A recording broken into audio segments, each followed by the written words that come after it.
जय श्री राम सबको। भाई कैसे हो, क्या हाल है?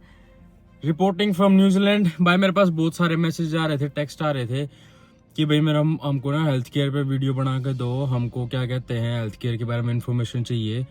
न्यूजीलैंड में कैसा हेल्थ केयर है, कैसे जॉब लगनी चाहिए, कैसे जॉब ढूंढे अगर किसी का बैकग्राउंड नहीं है तो भाई मैं जब न्यूजीलैंड आया मेरा कोई बैकग्राउंड नहीं था। मैं 12th के बाद आया था सीधा। कोई हेल्थ केयर में बैकग्राउंड नहीं था, ना कोई भी एक्सपीरियंस था किसी भी चीज़ में, ना कोई सर्टिफिकेट था, कुछ भी नहीं था।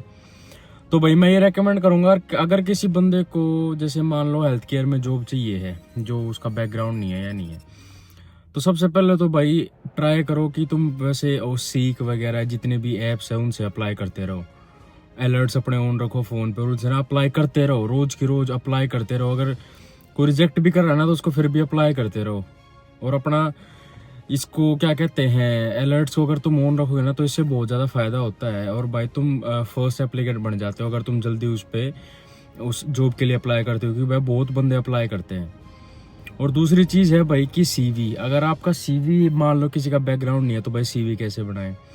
तो भाई सीवी में क्या कहते हैं तुम अपना उसमें नॉर्मल चीज़ें डाल सकते हो। तुम ऐसे तो डाल नहीं सकते कि भाई हमारे में सीवी में क्या कहते हैं मैंने ऐसे काम कर रखा है, ये काम कर रखा है। पर तुम थोड़ा बहुत क्या कहते हैं तुम ये डाल सकते हो कि भाई जैसे मैंने क्या लिखा था कि भाई I am from India and I know how to take care of my elders, that's what we I have been doing and ऐसे ऐसे करके। तो वो चीज़ें उनको अच्छी लगती हैं, वो चीज़ें तुम डाल सकते हो, उसमें वो अच्छा इम्पैक्ट पड़ता है उस चीज़ पे आपके सीवी का। और सीवी बाई किसी अच्छा कोई अच्छा सीवी मैक्सिमम होना चाहिए 2 पेज का, उससे ज़्यादा ऊपर का सीवी नहीं होना चाहिए। अगर इससे ज़्यादा बड़ा सीवी है तो कोई भी रीड नहीं करता उसको, वहीं पे डस्टबिन में डाल देगा 1 सेकंड के अंदर। और भाई ये तो 2 चीज़ होगी। और तीसरी चीज़, अगर तुमको मान लो भाई कोई ऑर्गेनाइजेशन तुम्हारा रिप्लाई नहीं कर रही, सीख से तुमको नहीं मिल रहा, कुछ नहीं मिल रहा, तो तुम क्या कर सकते हो, तुम उनको पर्सनल ईमेल कर सकते हो। इन्फो की ईमेल्स होती है जैसे info@कंपनी का नाम ऐसे ऐसे करके, तो तुम वो कर सकते हो। उससे भी बहुत फ़ायदा होता है। वो अगर वो तुमको वैसे मना कर दे कि भाई हम ऐसे रिप्लाई नहीं करेंगे तो वो अलग बात है। बट कई क्या बोलते हैं, ये बोलते हैं कि भाई तुम अंदर आके अपना सीवी ड्रॉप करके जाओ, फिजिकल ड्रॉप करके जाओ। और कई ऑर्गेनाइजेशंस क्या होती हैं वो ऑनलाइन अप्लाई करवाती हैं, तो वो तुमको थोड़ा सा मेहनत करना पड़ेगा भाई, जाना पड़ेगा, वो देखना पड़ता है अप्लाई करके ईमेल्स। मैंने भी बहुत बहुत ईमेल्स भेजी थी जब जाके भाई मेरे को जॉब मिली थी। और एक चीज़ बहुत ज़रूरी क्या होती है, हर प्रिटी मच इन सारी जॉबों में, जो भी न्यूजीलैंड में जॉब है उसमें क्या होता है, रेफरेंस। अगर आपकी रेफरेंस अच्छी है और अगर आपके पास क्वालिफिकेशन नहीं भी है तो भी आपको जॉब मिलने के चांसेस हैं, बाय सेइंग दैट कि भाई उस ऑर्गेनाइजेशन के पास आपके लिए रोल है या नहीं। ये भी बहुत बड़ी बात है। और क्या कहते हैं तो मैं क्या बता रहा था, रेफरेंसेस बड़ी अच्छी रखो अपने। जो भी जिसकी भी तुम रेफरेंस डाल रहे हो उनको बोलते रहो कि भाई मैंने तेरी रेफरेंस डाली है, ऐसे ऐसे तेरे पास कॉल आ सकती है, तेरे पास ईमेल आ सकती है। फिर वो क्या कहते हैं उनके पास कॉल करेंगे, वो बैकग्राउंड चेक करेंगे तुम्हारा सारा कि भाई कैसे काम करता था, ये वो ब्ला ब्ला ब्ला सारा चीज़। ठीक है, एक तो ये होगी। और भाई एक मान लो जैसे अगर किसी के पास क्वालिफिकेशंस है और किसी को जब जॉब नहीं मिल रही, तो भाई इसका मतलब या तो वो कोई ढंग से अप्लाई नहीं कर रहा, या उसके सीवी में दिक्कत है, या फिर उसकी रेफरेंसेस गलत है। और एक सबसे बड़ा उसमें फैक्टर ये भी आ जाता है कि भाई लोकेशन। अब जैसे मान लो न्यूजीलैंड में काफ़ी बड़े टाउन है, तो उसमें क्या होता है, उसमें ना जॉब मिलना थोड़ा बहुत टफ हो जाता है, क्योंकि वहाँ पे ना एप्लीकेंट्स बहुत ज़्यादा होते हैं। जैसे मान लो ओकलैंड हो गया, क्राइस्टचर्च हो गया, वेलिंगटन हो गया, तोरंगा हो गया, और जितने भी बड़े बड़े शहर है उसमें थोड़ा सा टफ हो जाता है। मैं यहाँ पे रहता हूँ, यहाँ पे थोड़े से कम है पॉपुलेशन, यहाँ पे जॉब मिलने के चांसेस ऐसा नहीं कहूँगा मैं ज़्यादा है, पर यह यहाँ पे पॉपुलेशन कम है तो जो एप्लीकेंट्स आते हैं ना वो थोड़े कम हो जाते हैं। और भाई मेरे से बंदे पूछते भाई आपका बैकग्राउंड नहीं था तो भाई आपको जॉब कैसे मिल गया हेल्थ केयर में। भाई मैंने पहली बात तो बहुत अप्लाई किया था, मैंने बहुत बंदों से दोस्ती बनाई, मैंने बहुत रेफरेंस डाली थी। ठीक है, और रेफरेंस डाली, अब मेरे पास फ़िलहाल 2 हेल्थ केयर की जॉब है। ठीक है, दोनों हेल्थ केयर वो कैसे होती है भाई, तुमको ना विजिलेंट होना पड़ेगा कि भाई तुम फेसबुक ग्रुप्स ऐड करो। एक फेसबुक जो ग्रुप्स है वो भी बहुत बड़ा एसेट है।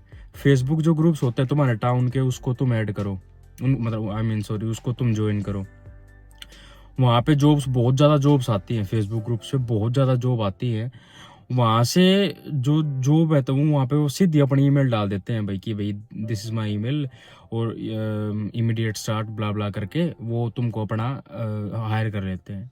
तो फेसबुक ग्रुप्स में बहुत अच्छे से रेकमेंड करूँगा कि भाई फेसबुक ग्रुप्स जो है ना, फेसबुक ग्रुप्स पक्का ज्वाइन करो अभी के अभी, क्योंकि फेसबुक ग्रुप्स बहुत ज़्यादा हेल्पफुल होते हैं हर चीज़ में।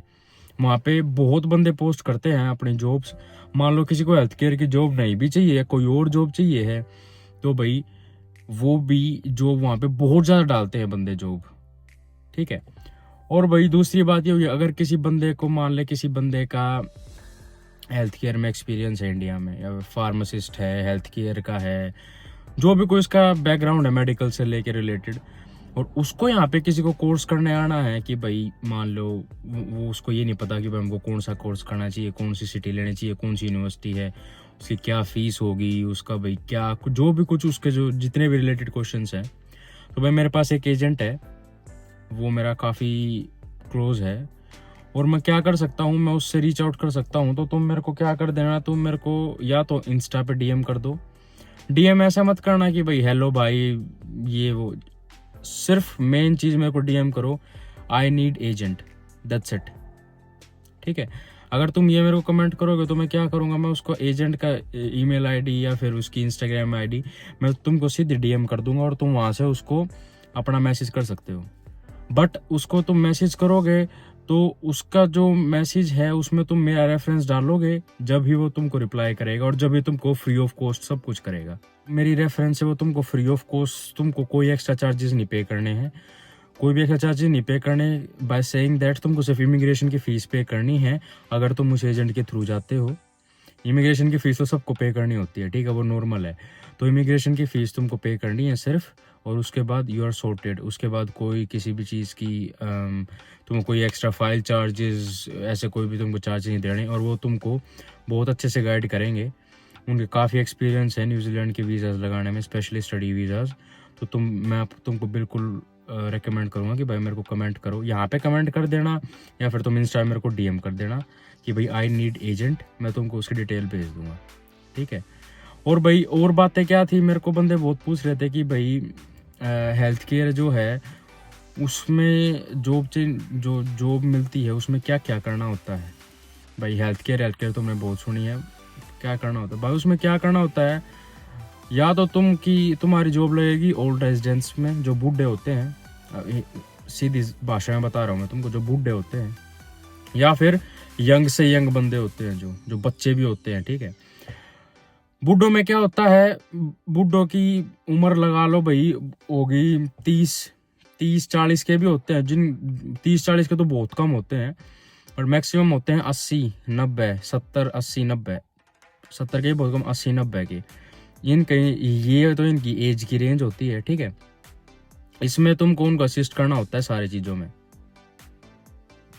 सारी चीज़ों का मतलब toileting, pad change, everything, shower.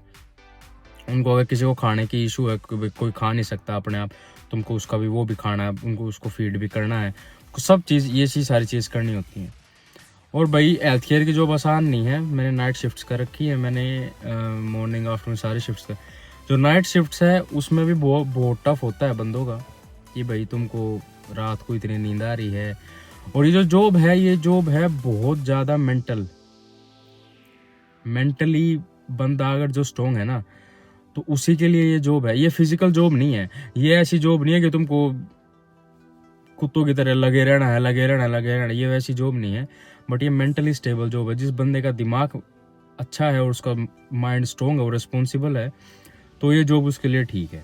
क्योंकि भाई यहाँ पे तुमको असली बंदों का ख्याल रखना है, और जॉब की तरह ऐसा नहीं है कि भाई तुमको किसी भी कोई ऑब्जेक्ट का ध्यान रखना है। कोई ऑब्जेक्ट नहीं है, वो एक बंदा है, उसका ध्यान रखना है।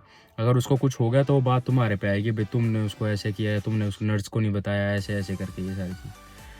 तो ठीक है भाई, मेरे को कमेंट करके बताना किसको एजेंट चाहिए है। अगर किसी को और कोई क्वेश्चन है या कुछ और भी है तो मेरे को क्वेश्चंस भेज देना, यहाँ पे भेज देना है, मेरे इंस्टा हैंडल यहाँ पे आ जाएगा, इंस्टा हैंडल पे भेज देना मेरे को, तो मैं उनका रिप्लाई करूँगा। या फिर अगर कोई क्वेश्चन मेरे को ऐसा लगे कि बहुत ज़्यादा ज़रूरी है तो मैं उस पर अलग से वीडियो बना दूँगा। थैंक यू, जय श्री राम।